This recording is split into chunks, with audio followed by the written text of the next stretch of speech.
ਤੁਸੀਂ ਦੇਖ ਰਹੇ ਹੋ ਵਿਨਿੰਗ ਪੰਜਾਬ ਟੀਵੀ ਦਾ ਸਪੈਸ਼ਲ ਪ੍ਰੋਗਰਾਮ ਸਵੇਰ ਸਾਂਝ ਤੇ ਤੁਹਾਡੇ ਨਾਲ ਆ ਗੁਰਪ੍ਰੀਤ ਸਿੰਘ ਚੱਠਾ। ਚਰਚਾ ਕਰਾਂਗੇ ਹੁਣ ਤੱਕ ਦੀਆਂ ਮੁੱਖ ਵੱਡੀਆਂ ਤੇ ਸਿਆਸੀ ਖਬਰਾਂ ਨੂੰ ਲੈ ਕੇ। ਸਭ ਤੋਂ ਪਹਿਲਾਂ ਗੱਲ ਕਰਦੇ ਹਾਂ ਚਰਨਜੀਤ ਸਿੰਘ ਭਾਂਜੇ ਦੀ, जिस का अज रिमांड खत्म हो गया तो ईडी अज कोर्ट के विच पेश करन जा रही है। तो मुढ़ली पुछगिछ के विच की वड्डे खुलासे सामने आए ने, तां किहड़े-किहड़े होर लोकां दा नाम इस कड़ी दे विच जुड़दा विखाई दे रहा है। तमाम जानकारी तुहानूं देवांगे, चर्चा करांगे ते नाल ही गल करांगे बसपा सुप्रीमो मायावती अते देश के प्रधानमंत्री नरेंद्र मोदी अज पंजाब के विच रैली करन जा रहे हैं। की कुछ वड्डे ऐलान कर सकते हैं विधान सभा चोणां नूं लैके, इस ते भी चर्चा करांगे। तो उधर कड़वल ते बैंस सिमरजीत सिंह बैंस आपस दे विच भिड़दे विखाई दिते ने, तां उस मामले नूं लैके भी गल करांगे आखिर मामला की है।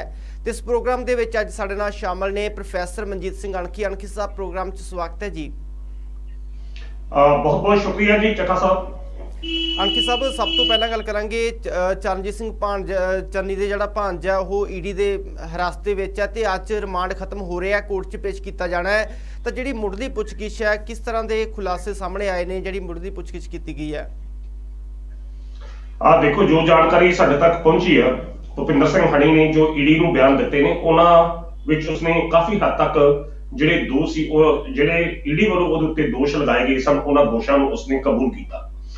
खास तौर पर जिहड़ी गल इन्हां हनी दे बयानां दे विचों सामने आ रही है वो ये है कि जिहड़ी 10 करोड़ की राशि है वो माइनस नाल संबंधित तां है ही है, और उसके नाल ही चन्नी दे 111 दिनां दे दौर विच जिस तरीके नाल बदलियां या नियुक्तियां अफसरां दीयां वड्डे अफसरां दीयां होईयां तां उन्हां बदलियां नूं उन्हां तबादलियां नूं जां उन्हां नियुक्तियां नूं लैके किस तरीके दे नाल जिहड़ी माया आ इन्हां वल्लों एकत्र कीती गई आ, ਇਹ ਜਿਹੜਾ ਦੋਸ਼ ਆ ਇਹ ਕਹਿੰਦੇ ਨੇ ਜੋ ਜਾਣਕਾਰੀ ਸਾਡੇ ਤੱਕ ਪਹੁੰਚੀ ਆ ਕਿ ਹਣੀ ਨੇ ਇਹਨਾਂ ਗੱਲਾਂ ਨੂੰ ਸਵੀਕਾਰ ਕੀਤਾ ਕਿ ਇਹ ਜਿਹੜਾ ਪੈਸਾ ਸੀ ਇਹਨਾਂ ਤਬਾਦਲਿਆਂ ਦੇ ਜਾਂ ਨਿਯੁਕਤੀਆਂ ਦਾ ਸੀ। ਹੁਣ ਅੱਜ ਭੁਪਿੰਦਰ ਸਿੰਘ ਹਣੀ ਦਾ ਜਿਹੜਾ ਪੁਲਿਸ ਰਿਮਾਂਡ ਆ ਉਹ ਖਤਮ ਹੋ ਜਾਵੇਗਾ।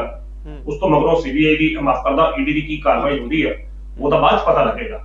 ਪਰ ਸਭ ਤੋਂ ਮਹੱਤਵਪੂਰਨ ਪ੍ਰਸ਼ਨ ਚੱਠਾ ਜੀ ਇਹ ਹੈ ਕਿ ਇਹ ਜਿਹੜੇ ਪੈਸੇ ਹੁਣ ਇਕੱਠੇ ਹੋਏ ਨੇ ਜੇ ਨਿਯੁਕਤੀਆਂ ਜਾਂ ਤਬਾਦਲਿਆਂ ਦੇ ਸੰਬੰਧ ਦੇ ਵਿੱਚ, ਤਾਂ ਇਹ ਪੈਸੇ ਫਿਰ ਕਿਹੜੀ ਹੈਸੀਅਤ ਨਾਲ ਭੁਪਿੰਦਰ ਸਿੰਘ ਹਣੀ ਨੇ ਇਕੱਤਰ ਕੀਤੇ? ਕਿਉਂਕਿ ਅਗਰ ਵੇਖਿਆ ਜਾਵੇ ਸੰਵਿਧਾਨਕ ਤੌਰ ਤੇ ਨਾ ਤਾਂ ਉਹ ਐਮਐਲਏ ਆ ਤੇ ਨਾ ਹੀ ਜੇਕਰ ਦੂਜੇ ਪੱਖ ਤੋਂ ਪ੍ਰਬੰਧਕੀ ਪ੍ਰਸ਼ਾਸਨਕ ਮੁੱਦਿਆਂ ਤੋਂ ਵੇਖਿਆ ਜਾਂਦਾ ਨਾ ਹੀ ਕੋਈ ਅਫਸਰ ਆ, ਨਾ ਹੀ ਕੋਈ ਇਹੋ ਜਿਹੀ ਕੋਈ ਉਹਦੇ ਕੋਲ ਸ਼ਕਤੀ ਹੈ ਕਿ ਕਿਸੇ ਦਾ ਤਬਾਦਲਾ ਕਰ ਸਕਦਾ ਜਾਂ ਕਿਸੇ ਨੂੰ ਨਿਯੁਕਤੀ ਕਰ ਸਕਦਾ, ਤਾਂ ਫਿਰ ਉਹਦੇ ਕੋਲ ਇਹ ਮਾਇਆ ਕਿੱਥੋਂ ਆ ਗਈ? ਸੋ ਸਭ ਤੋਂ ਵੱਡਾ ਪ੍ਰਸ਼ਨ ਇਹ ਹੈ ਕਿ ਜੇ ਨਿਯੁਕਤੀਆਂ ਜਾਂ ਤਬਾਦਲਿਆਂ ਦੇ ਸੰਬੰਧ ਦੇ ਵਿੱਚ 10 ਕਰੋੜ नहीं चलो 5 करोड़ की राशि भी जेकर इकट्ठा की होवे तां भुपिंदर सिंह हनी ने किहड़ी हैसियत नाल कीती? कि कोई एमएलए आ जां कोई वड्डा पंजाब दा चीफ सैकटरी कोई भी उहदे कोल अहुदा नहीं, सिर्फ हाँ उहदे कोल इक्को ही चीज़ हैगी आ कि वो पंजाब दे मुख मंत्री चरणजीत सिंह चन्नी दा भांजा हैगा। ते जेकर उस हैसियत नाल उसने बदलियां करवाइयां जां नियुक्तियां करवाइयां तां वो पैसा लै लिया, तां फिर केवल और केवल भुपिंदर सिंह हनी ਇੰਨੇ ਹੀ ਯੋਗਾ ਨਹੀਂ ਹੈਗਾ ਕਿ ਕਿਸੇ ਅਫਸਰ ਨੂੰ ਇੰਨੀ ਗੱਲ ਦਾ ਫੋਨ ਕਰੇ ਤੇ ਕਹੇ ਮੈਂ ਚਰਨਜੀਤ ਸਿੰਘ ਚੰਨੀ ਦਾ ਭਾਂਜਾ ਬੋਲਦਾ ਤੇ ਇਹ ਬਦਲੀਆਂ ਕਰ ਦੋ। ਉਹਦੇ ਮਗਰ ਇਹੋ ਜਿਹੇ ਰਿਸ਼ਤੇਦਾਰ ਤਾਂ ਕਈ ਹੋਣਗੇ, ਪਰ ਹੋਰ ਕਿਸੇ ਰਿਸ਼ਤੇਦਾਰ ਦਾ ਜੇਕਰ ਨਾਮ ਨਹੀਂ ਆ ਰਿਹਾ ਤਾਂ ਕੇਵਲ ਭੁਪਿੰਦਰ ਸਿੰਘ ਹਣੀ ਦਾ ਨਾਮ ਆ ਰਿਹਾ, ਤਾਂ ਸਾਫ਼ ਆ ਕਿ ਭੁਪਿੰਦਰ ਸਿੰਘ ਹਣੀ ਨੂੰ ਚਰਨਜੀਤ ਸਿੰਘ ਚੰਨੀ ਦਾ ਆਸ਼ੀਰਵਾਦ ਜ਼ਰੂਰ ਪ੍ਰਾਪਤ ਹੋਵੇਗਾ। ਜੇਕਰ ਉਹ ਆਸ਼ੀਰਵਾਦ ਪ੍ਰਾਪਤ ਸੀ ਜਾਂ ਹੈ ਤਾਂ ਹੀ ਉਹ ਅਫਸਰਾਂ ਨੂੰ ਜਾਂ ਦੂਜੇ ਮਹਿਕਮੇ ਦੇ ਵਿੱਚ ਆਪਣੇ ਪ੍ਰਭਾਵ ਸਦਕਾ ਬਦਲੀਆਂ ਕਰਾਉਂਦਾ ਰਿਹਾ, ਨਿਯੁਕਤੀਆਂ ਕਰਾਉਂਦਾ ਰਿਹਾ ਤੇ ਮਾਇਆ ਨੂੰ ਇਕੱਤਰ ਕਰਦਾ ਰਿਹਾ। ਤਾਂ ਹੁਣ ਇਹ 10 ਕਰੋੜ ਦੀ ਜਿਹੜੀ ਰਾਸ਼ੀ ਆ ਇਕੱਲਾ ਭੁਪਿੰਦਰ ਸਿੰਘ ਹਣੀ ਤਾਂ ਹੜਪ ਕਰ ਨਹੀਂ ਸਕਦਾ, ਜੇਕਰ ਇਸ਼ਾਰਾ ਉੱਤੋਂ ਹੋਇਆ ਹੋਊਗਾ ਤਾਂ ਹੀ। ਸੋ ਕਹਿਣ ਦਾ ਅਰਥ ਹੈ ਕਿ ਬੜੇ ਕੁਝ ਅਜਿਹੇ ਸਵਾਲ ਨੇ ਜਿਹੜੇ ਈਡੀ ਨੇ ਪੁੱਛਣੇ ਜਾਂ ਈਡੀ ਨੇ ਪੁੱਛੇ ਹੋਣਗੇ ਜਾਂ ਈਡੀ ਜਦੋਂ ਚਲਾਨ ਪੇਸ਼ ਕਰੇਗੀ ਜਾਂ ਬਹੁਤ ਕੁਝ ਇਹੋ ਜਿਹਾ ਹੋਏਗਾ ਜਿਹੜਾ ਸਾਹਮਣੇ ਆਵੇਗਾ। ਖੈਰ ਇਹ ਇੱਕ ਵੱਖਰੀ ਗੱਲ ਆ, ਪਰ ਇਸ ਸਭ ਦੇ ਨਾਲ ਅੱਜ ਜਿਸ ਤਰੀਕੇ ਨਾਲ ਰਿਮਾਂਡ ਉਹਦਾ ਖਤਮ ਹੋ ਰਿਹਾ, ਚਰਨਜੀਤ ਸਿੰਘ ਚੰਨੀ ਵਾਸਤੇ ਮੁਸ਼ਕਲਾਂ ਜਿਹੜੀਆਂ ਹੋਰ ਵੱਧ ਸਕਦੀਆਂ ਨੇ, ਜਿਨ੍ਹਾਂ ਨੂੰ ਬੀਤੇ ਦਿਨ ਪੰਜਾਬ ਦੇ ਸੰਭਾਵੀ ਮੁੱਖ ਮੰਤਰੀ ਦੇ ਉਮੀਦਵਾਰ ਦੇ ਰੂਪ ਵਿੱਚੋਂ ਐਲਾਨਿਆ ਗਿਆ ਹੈ ਕਾਂਗਰਸ ਹਾਈ ਕਮਾਨ ਵੱਲੋਂ, ਉਹਨਾਂ ਵਾਸਤੇ ਮੁਸ਼ਕਲਾਂ ਜਿਹੜੀਆਂ ਨੇ ਉਹ ਆਉਂਦਿਆਂ ਦਿਨਾਂ 'ਚ ਜ਼ਰੂਰ ਪੈਦਾ ਹੋ ਸਕਦੀਆਂ। जी बिल्कुल बिल्कुल अणखी साहब, जिस तरह तुसीं दस्सिया कि 10 करोड़ रुपया एक वड्डी रकम है, तो जिस समय गिरफ्तार किया गया ईडी के वलों हनी नूं तां उस समय डॉकूमेंट्स मंगे गए सी 10 करोड़ के, तां भुपिंदर सिंह हनी के वलों जो डॉकूमेंट्स पेश नहीं किए गए सी ते जिस तो बाद गिरफ्तारी की गई है। तो की लगता है कि एक वड्डी रकम है तो इस तो बाद हुण चरणजीत सिंह चन्नी के नाल इसके तार जुड़ सकते हैं? ਕੁਦਰਤੀ ਤੌਰ ਤੇ ਤਾਰ ਤਾਂ ਜੁੜਦੇ ਦਿਖਾਈ ਦੇ ਰਹੇ ਆ, ਕਿਉਂ ਨਹੀਂ ਤਾਰ ਜੁੜੇ? ਮੈਂ ਤਾਂ ਪਹਿਲਾਂ ਹੀ ਆਪਣੇ ਤੁਹਾਡੇ ਇਸ ਪ੍ਰਸ਼ਨ ਦੇ ਜਵਾਬ 'ਚ, ਪਹਿਲੇ ਪ੍ਰਸ਼ਨ ਦੇ ਜਵਾਬ 'ਚ ਇਹ ਗੱਲ ਕਹੀ ਆ ਕਿ ਚੰਨੀ ਕੋਲ ਕੋਈ ਅਧਿਕਾਰ ਸ਼ਕਤੀ ਤਾਂ ਹੈ ਨਹੀਂ ਕਿ ਉਹ ਆਪਣੇ ਹੁਕਮਾਂ ਦੇ ਨਾਲ ਕਿਸੇ ਵੀ ਅਫਸਰ ਦੀ ਬਦਲੀ ਜਾਂ ਨਿਯੁਕਤੀ ਕਰਵਾ ਸਕਦਾ ਹੋਵੇ। ਤਾਂ ਜੇਕਰ ਉਹ ਬਦਲੀ ਜਾਂ ਨਿਯੁਕਤੀ ਕਰਾਉਂਦਾ ਹੀ ਤਾਂ ਕੁਦਰਤੀ ਤੌਰ ਤੇ ਚਰਨਜੀਤ ਸਿੰਘ ਚੰਨੀ ਦੇ ਪ੍ਰਭਾਵ ਹੇਠ ਹੀ ਕਰਾਉਂਦਾ ਹੋਵੇਗਾ ਜਾਂ ਉਹਨਾਂ ਦੀ ਇਸ਼ਾਰੇ ਤੇ ਹੀ ਹੁੰਦੀ ਹੋਵੇਗੀ। ਤਾਂ ਫਿਰ ਤਾਂ ਜੇਕਰ ਉਹ ਮਾਇਆ ਕਤਰ ਕੀਤੀ ਜਾਂਦੀ ਰਹੀ ਆ ਤਾਂ ਕੁਦਰਤੀ ਤੌਰ ਤੇ ਕਿਤੇ ਨਾ ਕਿਤੇ ਉਸਦਾ ਹਿੱਸਾ ਫਿਰ ਉੱਪਰ ਵੀ ਪਹੁੰਚਦਾ ਹੋਵੇਗਾ। ਉੱਪਰ ਹੁਣ ਪਤਾ ਨਹੀਂ ਕਿਤੇ ਉਹ ਆਪਾਂ ਜ਼ਿਆਦਾ ਸਪਸ਼ਟ ਉਸ ਗੱਲ ਵੱਲ ਨਾ ਹੀ ਪਈਏ। ਤਾਂ ਜ਼ਰੂਰ ਜਿਹੜੇ ਆ ਭੁਪਿੰਦਰ ਸਿੰਘ ਹਣੀ ਦੇ ਜਿਹੜੇ ਉਹਦੇ ਨਾਲ ਜੁੜਦੇ ਆ। ਜੇਕਰ ਕੇਵਲ ਸਬੰਧਾਂ ਦੀ ਹੀ ਗੱਲ ਹੋਵੇ ਤਾਂ ਚਰਨਜੀਤ ਸਿੰਘ ਚੰਨੀ ਦਾ ਭਰਾ ਡਾਕਟਰ ਮਨੋਹਰ ਸਿੰਘ ਜਿਹੜਾ ਡੇਰਾ ਬੱਸੀ ਤੋਂ ਇਸ ਵੇਲੇ ਆਜ਼ਾਦ ਚੋਣ ਜਿਹੜੀ ਲੜਦਾ ਪਿਆ, ਉਹਦੇ ਉੱਤੇ ਇਲਜ਼ਾਮ ਕਿਉਂ ਨਹੀਂ ਲੱਗੇ? ਉਹਨੂੰ ਈਡੀ ਨੇ ਕਿਉਂ ਨਹੀਂ ਅਰੈਸਟ ਕੀਤਾ? ਜੇ ਅਰੈਸਟ ਕੀਤਾ ਤਾਂ ਫਿਰ ਉਸਦੇ ਭਾਂਜੇ ਨੂੰ ਕਿਉਂ ਕੀਤਾ? ਪ੍ਰਸ਼ਨ ਤਾਂ ਇਹ ਵੀ ਹੈ ਕਿ ਜੇਕਰ ਚਰਨਜੀਤ ਸਿੰਘ ਚੰਨੀ ਨੂੰ ਈਡੀ ਡਿਪਾਰਟਮੈਂਟ ਵੱਲੋਂ ਜਾਂ ਭਾਜਪਾ ਦੀ ਕੇਂਦਰ ਸਰਕਾਰ ਵੱਲੋਂ ਜਾਂ ਉਹਦੇ ਰਿਸ਼ਤੇਦਾਰਾਂ ਨੂੰ ਤੰਗ ਕੀਤਾ ਜਾ ਰਿਹਾ, ਬਕੌਲ ਚਰਨਜੀਤ ਸਿੰਘ ਚੰਨੀ ਉਹਨਾਂ ਨੂੰ ਬਾਹ ਮਰੋੜੀ ਜਾ ਰਹੀ ਆ ਤਾਂ ਜੋ ਕਾਂਗਰਸ ਹੱਕ ਦੇ ਵਿੱਚ ਪ੍ਰਚਾਰ ਨਾ ਕਰਨ ਜਾਂ ਇਸ ਤਰ੍ਹਾਂ ਜੋ ਵੀ ਹੈ ਸਿਆਸੀ, ਤੇ ਜੇਕਰ ਇਹੋ ਕੁਝ ਹੀ ਉਹਦੇ ਰਿਸ਼ਤੇਦਾਰਾਂ ਨੂੰ ਤੰਗ ਕੀਤਾ ਜਾ ਰਿਹਾ ਤਾਂ ਫਿਰ ਭਾਜਪਾ ਦੀ ਹਾਈ ਕਮਾਨ ਦੇ ਪ੍ਰਭਾਵ ਅਧੀਨ ਜਿਹੜੀ ਈਡੀ ਹੈ, ਸਭ ਤੋਂ ਪਹਿਲਾਂ ਰੇਡ ਉਹਨੂੰ ਡਾਕਟਰ ਮਨੋਹਰ ਸਿੰਘ ਵੱਲ ਕਰਨਾ ਚਾਹੀਦਾ ਹੈ। ਉਹਦੇ ਵੱਲ ਤਾਂ ਕੋਈ ਗੱਲ ਨਹੀਂ ਕੀਤੀ, ਉਹਦੇ ਤੱਕ ਤਾਂ ਅਜੇ ਤੱਕ ਕੁਝ ਵੀ ਨਹੀਂ ਹੋਇਆ।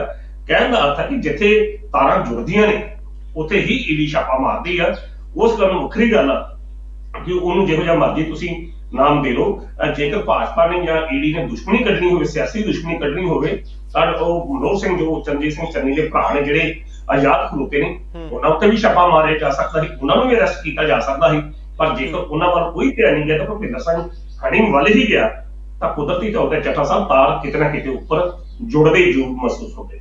ਬਿਲਕੁਲ ਦੇਖਣ ਵਾਲੀ ਗੱਲ ਹੋਵੇਗੀ ਕਿ ਇਹਦੇ ਵਿੱਚ ਉੱਪਰ ਕਿਹੜੇ ਵੱਡੇ ਜਿਹੜੇ ਨੇ ਲੋਕਾਂ ਦਾ ਨਾਮ ਜੁੜਦਾ ਸਾਹਮਣੇ ਆਉਂਦਾ ਹੈ, ਕਿਉਂਕਿ ਤੇ ਅੱਗੇ ਈਡੀ ਦੇ ਵੱਲੋਂ ਕੀ ਹੋਰ ਰਿਮਾਂਡ ਦੀ ਮੰਗ ਕੀਤੀ ਜਾ ਸਕਦੀ ਹੈ ਵੀ ਦੇਖਣਾ ਅਹਿਮ ਹੋਵੇਗਾ। ਤੇ ਉੱਥੇ ਹੀ ਗੱਲ ਕਰਦੇ ਹਾਂ, ਅੱਜ ਦੋ ਵੱਡੇ ਲੀਡਰ ਪੰਜਾਬ ਦੇ ਵਿੱਚ ਰੈਲੀਆਂ ਕਰਨ ਜਾ ਰਹੇ ਨੇ। ਸਭ ਤੋਂ ਪਹਿਲਾਂ ਗੱਲ ਪ੍ਰਧਾਨ ਮੰਤਰੀ ਦੀ ਕਰ ਲੈਂਦੇ ਹਾਂ। ਉਹਨਾਂ ਦੇ ਵੱਲੋਂ ਵਰਚੁਅਲ ਤੌਰ ਤੇ ਰੈਲੀ ਕੀਤੀ ਜਾਣੀ ਹੈ ਪੰਜਾਬ ਦੇ ਵਿੱਚ। ਕੀ ਕੁਝ ਲੱਗਦਾ ਖਾਸ ਰਹਿ ਸਕਦਾ ਤੇ ਕੀ ਵੱਡੇ ਐਲਾਨ ਹੋ ਸਕਦੇ ਨੇ? ਦੇਖੋ, ਅੱਜ ਦਾ ਦਿਨ ਪੰਜਾਬ ਦੀ ਰਾਜਨੀਤੀ ਵਾਸਤੇ ਬੜਾ ਮਹੱਤਵਪੂਰਨ ਦਿਨ ਹੈਗਾ ਦੋ ਪਾਰਟੀਆਂ ਵਾਸਤੇ, ਕਿਉਂਕਿ ਇੱਕ ਪਾਸੇ ਨਾ ਪ੍ਰਧਾਨ ਮੰਤਰੀ ਸ਼੍ਰੀ ਨਰਿੰਦਰ ਮੋਦੀ ਜਿਹੜੇ ਨੇ ਭਾਜਪਾ ਦੇ ਹੱਕ ਦੇ ਵਿੱਚ ਵਰਚੁਅਲ ਰੈਲੀ ਜਿਹੜੇ ਪੰਜਾਬ ਦੇ ਵਿੱਚ ਉਹ ਪ੍ਰਚਾਰ ਕਰਨਗੇ, ਤੇ ਨਾਲ ਹੀ ਉਹਨਾਂ ਨੇ ਉੱਤਰ ਪ੍ਰਦੇਸ਼ ਦੇ ਵਿੱਚ ਵੀ ਵਰਚੁਅਲ ਰੈਲੀ ਦਾ ਸੰਬੋਧਨ ਜਿਹੜਾ ਕਰਨਾ ਹੈਗਾ। ਅੱਜ ਤੋਂ ਇਸ ਤੋਂ ਪਹਿਲਾਂ ਰਾਜਨਾਥ ਸਿੰਘ ਵੀ ਜ਼ਿਲ੍ਹਾ ਗੁਰਦਾਸਪੁਰ ਚ ਇੱਕ ਇਹੋ ਜਿਹੀ ਰੈਲੀ ਜਿਹੜੀ ਉਹ ਕਰ ਚੁੱਕੇ ਹੈ। ਦੂਜੇ ਪਾਸੇ ਬਸਪਾ ਸੁਪਰੀਮੋ ਬੀਬੀ ਮਾਇਆਵਤੀ ਵੀ ਅੱਜ ਨਵੇਂ ਸ਼ਹਿਰ ਵਿੱਚ ਆ ਰਹੇ ਨੇ। ਉੱਥੇ ਉਹਨਾਂ ਨੇ ਵੀ ਬਸਪਾ ਦੇ ਵਰਕਰਾਂ ਨੂੰ ਉਹਨਾਂ ਨੇ ਸੰਬੋਧਨ ਜਿਹੜਾ ਉਹ ਕਰਨਾ ਹੈਗਾ। ਸੋ ਇਹ ਜਿਹੜੇ ਦੋ ਮੰਤਰੀ ਸਿਖਰ ਦੇ ਨੇਤਾ ਨੇ, ਪ੍ਰਧਾਨ ਮੰਤਰੀ ਦੀ ਇਹ ਪਹਿਲੀ ਰੈਲੀ ਜਿਹੜੀ ਆ ਪੰਜਾਬ ਦੇ ਵਿੱਚ ਹੋਏਗੀ, ਕਿਉਂਕਿ ਉਸ ਤੋਂ ਪਹਿਲਾਂ ਜਦੋਂ ਫਿਰੋਜ਼ਪੁਰ ਵਿਖੇ ਰੈਲੀ ਕਰਨੀ ਸੀ, ਕੁਝ ਤਕਨੀਕੀ ਕਾਰਨਾਂ ਕਰਕੇ ਜਾਂ ਕੁਝ ਸਿਆਸੀ ਕਾਰਨਾਂ ਕਰਕੇ ਉਹ ਫਿਰੋਜ਼ਪੁਰ ਤੱਕ ਨਹੀਂ ਸਨ ਪਹੁੰਚ ਸਕੇ, ਉੱਥੋਂ ਵਾਪਸ ਚਲੇ ਗਏ। ਅੱਜ ਉਹ ਵਰਚੁਅਲ ਰੈਲੀ ਕਰਨਗੇ, ਹੋ ਸਕਦਾ ਪੰਜਾਬ ਦੇ ਨੂੰ ਕੋਈ ਆਰਥਿਕ ਪੈਕੇਜ ਐਲਾਨ ਕਰ ਦੇਣ, ਪਰ ਕਿਉਂਕਿ ਹੁਣ ਚੋਣ ਜ਼ਾਬਤਾ ਪੰਜਾਬ ਦੇ ਵਿੱਚ ਲੱਗਾ, ਇਸ ਕਾਰਨ ਕੋਈ ਮਹੱਤਵਪੂਰਨ ਐਲਾਨ ਤਾਂ ਉਹ ਜਿਹੜੇ ਨਹੀਂ ਕਰ ਸਕਣਗੇ, ਕਿਉਂਕਿ ਉਹ ਭਾਜਪਾ ਦੇ ਵੀ ਸਰਕਾਰ ਨੇਤਾ ਨੇ ਭਾਜਪਾ ਪਾਰਟੀ ਤੇ, ਤਾਂ ਪਾਰਟੀ ਕੋਈ ਵੀ ਜਿਹੜਾ ਪ੍ਰਚਾਰ ਇਹੋ ਜਿਹੇ ਐਲਾਨ ਜਿਹੜੇ ਆ ਉਹ ਨਹੀਂ ਕਰ ਸਕਦੀ। ਪਰ ਹਾਂ, ਪੰਜਾਬ ਦੇ ਭਵਿੱਖ ਦੇ ਸੰਬੰਧੀ ਕੁਝ ਉਹ ਵਾਅਦੇ, ਕੁਝ ਦਾਅਵੇ ਉਹ ਲੋਕਾਂ ਨਾਲ ਜ਼ਰੂਰ ਕਰ ਸਕਦੇ ਆ ਕਿ ਜੇਕਰ ਪੰਜਾਬ ਦੇ ਵਿੱਚ ਭਾਜਪਾ ਦੀ ਸਰਕਾਰ ਆਉਂਦੀ ਹੈ ਤਾਂ ਫਿਰ ਉਹਨਾਂ ਵੱਲੋਂ ਪੰਜਾਬ ਦੇ ਵਿਕਾਸ ਵਾਸਤੇ, ਪੰਜਾਬ ਦੀ ਆਰਥਿਕਤਾ ਨੂੰ ਉੱਚਾ ਚੁੱਕਣ ਵਾਸਤੇ, ਕਿਸਾਨੀ ਵਾਸਤੇ ਕੁਝ ਐਲਾਨ ਜਿਹੜੇ ਨੇ ਉਹ ਉਹਨਾਂ ਵੱਲੋਂ ਕੀਤੇ ਜਾਣਗੇ। ਤਾਂ ਸਾਰਿਆਂ ਦੀ ਨਜ਼ਰ ਜਿਹੜੀ ਹੈ ਪ੍ਰਧਾਨ ਮੰਤਰੀ ਦੀ ਇਸ ਪੇੜੀ ਤੇ ਰਹੇਗੀ। ਦੂਜੇ ਪਾਸੇ ਬਸਪਾ ਸੁਪਰੀਮੋ ਜਿਹੜੇ ਨੇ ਬੀਬੀ ਮਾਇਆਵਤੀ, ਉਹ ਪੰਜਾਬ 'ਚ ਮੇਰਾ ਖਿਆਲ ਪਹਿਲੀ ਵਾਰੀ ਆਉਣਗੇ। ਜਦੋਂ ਦਾ ਸ਼੍ਰੋਮਣੀ ਅਕਾਲੀ ਦਲ ਔਰ ਬਸਪਾ ਦਾ ਗੱਠਜੋੜ ਹੋਇਆ, ਉਦੋਂ ਵੀ ਉਹ ਮੌਕੇ ਤੇ ਮੌਜੂਦ ਨਹੀਂ ਸਨ। ਹੁਣ ਜਦੋਂ ਚੋਣਾਂ ਚੱਲ ਰਹੀਆਂ ਨੇ, ਚੋਣਾਂ ਦਾ ਮਾਹੌਲ ਚੱਲ ਰਿਹਾ, ਤੇ ਇਹ ਉਹਨਾਂ ਦੀ ਬੀਬੀ ਮਾਇਆਵਤੀ ਦੀ ਪਹਿਲੀ ਫੇਰੀ ਉਸ ਗੱਠਜੋੜ ਤੋਂ ਬਾਅਦ ਹੈ।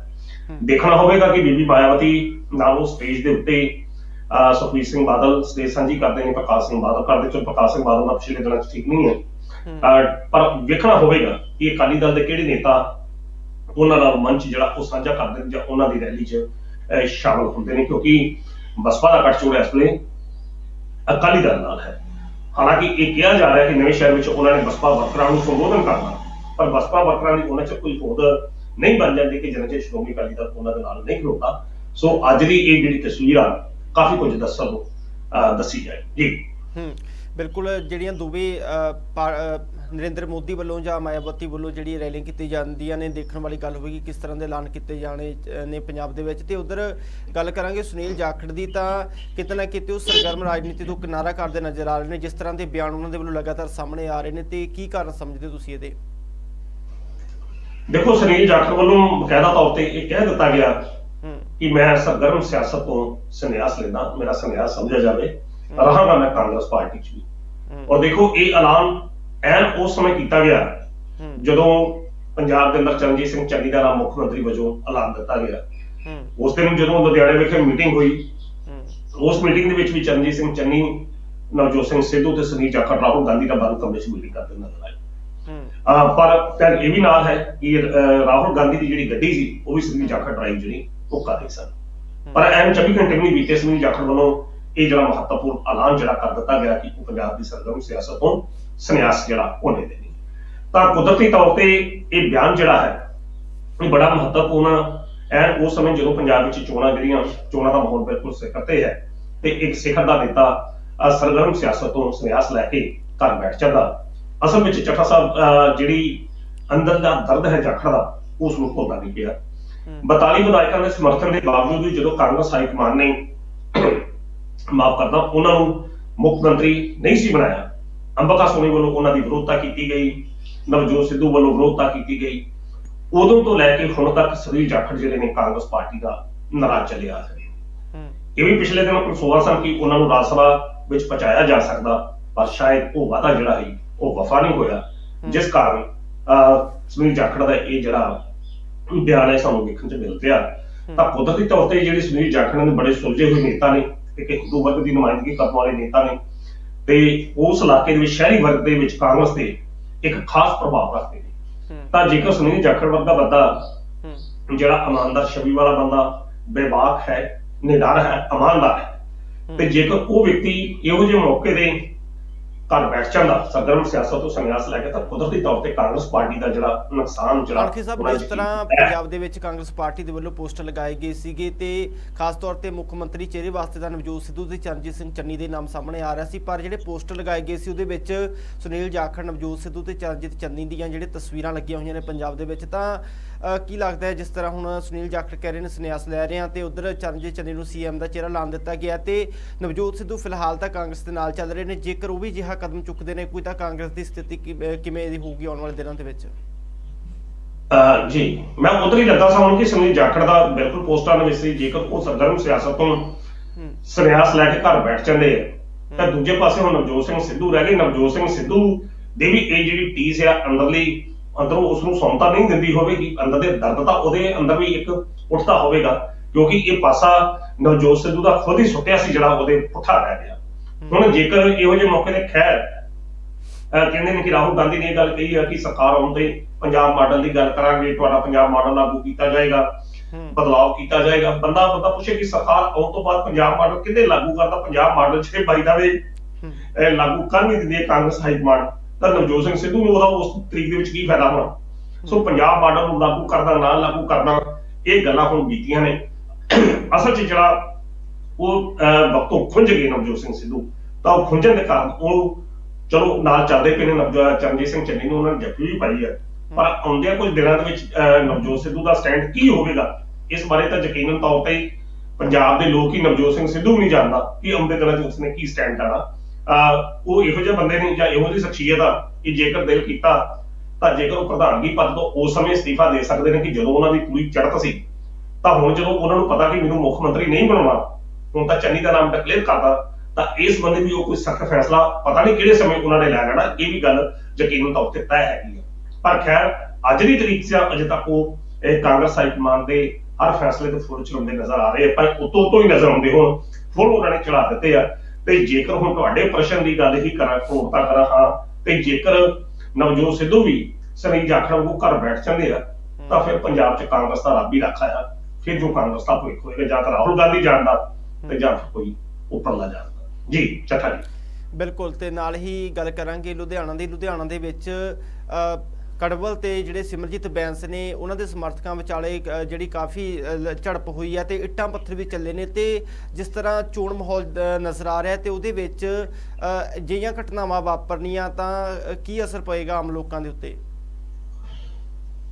ਦੇਖੋ ਜੀ, ਲੁਧਿਆਣਾ ਦੇ ਆਤਮ ਨਗਰ ਦੇ ਵਿੱਚੋਂ ਜਿਹੜੀ ਕੜਵਲ ਔਰ ਬੈਂਸ ਭਰਾਵਾਂ ਦੇ ਵਿਚਕਾਰ ਜਿਹੜੀ ਲੜਾਈ ਹੋਈ ਹੈ, ਗੋਲੀ ਵੀ ਚੱਲੀ, ਇੱਟਾਂ ਰੋੜੇ ਵੀ ਚੱਲੇ ਆ, ਤਾਂ ਪੰਜਾਬ ਦਾ ਇੱਕੋ ਇੱਕ ਅਜਿਹਾ ਹਲਕਾ ਕਿ ਜਿੱਥੇ ਇਹੋ ਜਿਹੀਆਂ ਖਬਰਾਂ ਜਿਹੜੀਆਂ ਸਾਹਮਣੇ ਆਈਆਂ ਨੇ। ਨਹੀਂ ਤਾਂ ਪੰਜਾਬ ਦਾ ਇੱਕ ਹੋਰ ਹਲਕਾ ਹੈਗਾ ਜਿੱਥੋਂ ਇਹ ਸਮਝਿਆ ਜਾ ਰਿਹਾ ਸੀ ਕਿ ਆਉਂਦਿਆਂ ਦਿਨਾਂ 'ਚ ਉੱਥੇ ਖੜਕਾ ਦੜਕਾ ਜ਼ਰੂਰ ਹੋਏਗਾ, ਪਰ ਉੱਥੇ ਬਿਲਕੁਲ ਅਜੇ ਤੱਕ ਸ਼ਾਂਤੀ ਆ।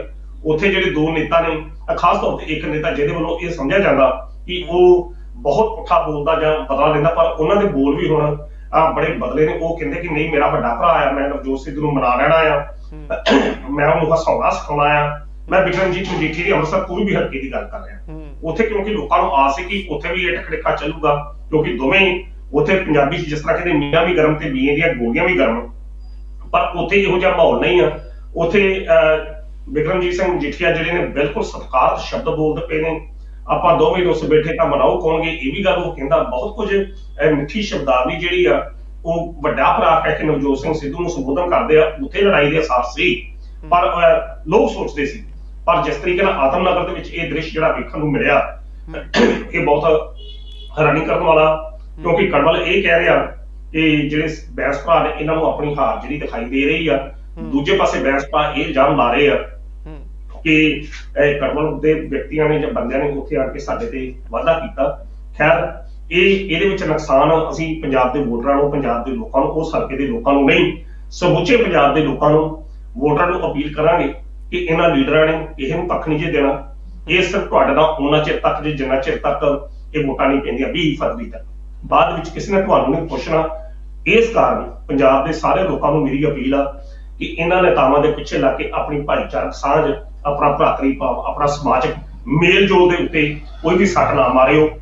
ਆਪਣਾ ਸੰਬੰਧ ਉਸੇ ਤਰੀਕੇ ਨਾਲ ਬਣੇ ਰਹਿਣ ਦਿਓ। ਇਹਨਾਂ ਲੀਡਰਾਂ ਨੇ, ਕੋਈ ਵੀ ਲੀਡਰ ਹੋਵੇ, ਇਹਨਾਂ ਨੇ ਸਿਰਫ ਲੋਕਾਂ ਨੂੰ ਵਰਤਣਾ ਆ, ਵਰਤੋਂ ਤੋਂ ਬਾਅਦ ਇਹਨਾਂ ਨੇ ਸੁੱਟ ਦੇਣਾ। ਸੋ ਇਸ ਕਾਰਨ ਮੇਰੀ ਅਪੀਲ ਆ ਇਸ ਪਲੇਟਫਾਰਮ ਤੋਂ ਪੰਜਾਬ ਦੇ ਲੋਕਾਂ ਨੂੰ ਕਿ ਇਹਨਾਂ ਸਿਆਸੀ ਲੋਕਾਂ ਦੇ ਪਿੱਛੇ ਲੱਗ ਕੇ ਆਪਣੀਆਂ ਦੁਸ਼ਮਣੀਆਂ ਨਾ ਪਾਇਓ, ਆਪਣੀ ਸਿਰ ਨਾ ਪੜਵਾਇਓ, ਕਿਉਂਕਿ ਬਹੁਤ ਅਜਿਹੇ ਕੰਮ ਨੇ ਜਿਹੜੇ ਅਜੇ ਆਮ ਲੋਕਾਂ ਨੇ ਕਰਦੇ ਆ, ਹਰ ਬੰਦੇ ਨੇ ਕਰਦੇ ਆ। ਸੋ ਇਹਨਾਂ ਦੇ ਪਿੱਛੇ ਲੱਗ ਕੇ ਇਹੋ ਜਿਹਾ ਮਾਹੌਲ ਨਾ ਸਿਰਜਿਓ ਕਿ ਦੁਸ਼ਮਣੀਆਂ ਤੁਹਾਡੀਆਂ ਹੋਰ ਡੂੰਘੀਆਂ ਪੈ ਜਾਣ, ਇਹਨਾਂ ਲੀਡਰਾਂ ਨੂੰ ਕੁਝ ਵੀ ਚਾਹੋ ਜੀ। ਬਿਲਕੁਲ, ਕਿਤੇ ਨਾ ਕਿਤੇ ਜਿਹੜੀਆਂ ਘਟਨਾਵਾਂ ਨੇ ਜਿਹੜੀਆਂ ਚੋਣਾਂ ਤੋਂ ਪਹਿਲਾਂ ਸਾਹਮਣੇ ਆਉਣੀਆਂ ਤੇ ਸਮਾਜ ਦੇ ਉੱਤੇ ਉਸਦਾ ਬਹੁਤ ਮਾੜਾ ਅਸਰ ਵਿਖਾਈ ਦੇ ਰਿਹਾ ਤੇ ਅਜਿਹੀਆਂ ਘਟਨਾਵਾਂ ਦੇ ਉੱਤੇ ਕਿਤੇ ਨਾ ਕਿਤੇ ਚੋਣ ਕਮਿਸ਼ਨ ਨੂੰ ਵੀ ਸਖਤੀ ਵਿਖਾਉਣੀ ਚਾਹੀਦੀ ਹੈ। ਤੇ ਬਹੁਤ ਬਹੁਤ ਧੰਨਵਾਦ ਤੁਹਾਡਾ ਪ੍ਰੋਫੈਸਰ ਸਾਹਿਬ, ਤੁਸੀਂ ਇਸ ਪ੍ਰੋਗਰਾਮ ਦੇ ਵਿੱਚ ਸ਼ਾਮਲ ਹੋ ਕੇ ਆਪਣੇ ਵਿਚਾਰ ਰੱਖੇ। ਬਹੁਤ ਬਹੁਤ ਸ਼ੁਕਰੀਆ ਜੀ। ਤਾਂ ਇਸ ਸਨ ਸਾਡੇ ਨਾਲ ਪ੍ਰੋਫੈਸਰ ਮਨਜੀਤ ਸਿੰਘ ਅਣਖੀ, ਜਿਨ੍ਹਾਂ ਨੇ ਹੁਣ ਤੱਕ ਦੀ ਸਿਆਸੀ ਸਥਿਤੀ ਨੂੰ ਸਪਸ਼ਟ ਕੀਤਾ ਹੈ, ਕੀ ਕੁਝ ਸਿਆਸੀ ਪਾਰਟੀਆਂ ਦੇ ਅੰਦਰ ਹਾਲਾਤ ਨੇ, ਕੀ ਕੁਝ ਆਉਣ ਵਾਲੇ ਸਮੇਂ ਦੇ ਵਿੱਚ ਰਹਿ ਸਕਦਾ ਹੈ। ਜਿਸ ਤਰ੍ਹਾਂ ਵਿਧਾਨ ਸਭਾ ਚੋਣਾਂ ਨਜ਼ਦੀਕ ਨੇ, ਮਹਿਜ ਕੁਝ ਹੀ ਦਿਨ ਚੋਣਾਂ ਦੇ ਵਿੱਚ ਬਾਕੀ ਨੇ, ਕਹਿ ਸਕਦੇ ਹਾਂ ਕਿ 10-12 ਦਿਨਾਂ ਦੇ ਬਾਅਦ ਵਿਧਾਨ ਸਭਾ ਚੋਣਾਂ ਪੰਜਾਬ ਦੇ ਅੰਦਰ ਹੋਣ ਜਾ ਰਹੀਆਂ ਨੇ ਤੇ ਇਹਨਾਂ ਦਿਨਾਂ ਦੇ ਵਿੱਚ ਵੀ ਕਿਸ ਤਰ੍ਹਾਂ ਦਾ ਮਾਹੌਲ ਵੇਖਣ ਨੂੰ ਮਿਲ ਸਕਦਾ ਹੈ, ਇਹ ਤਾਂ ਆਉਣ ਵਾਲਾ ਸਮਾਂ ਹੀ ਦੱਸੇਗਾ। ਲਗਾਤਾਰ ਜੁੜੇ ਰਹੋ ਵਿਨਿੰਗ ਪੰਜਾਬ ਟੀਵੀ ਦੇ ਨਾਲ। ਦਿਓ ਇਜਾਜ਼ਤ, ਧੰਨਵਾਦ।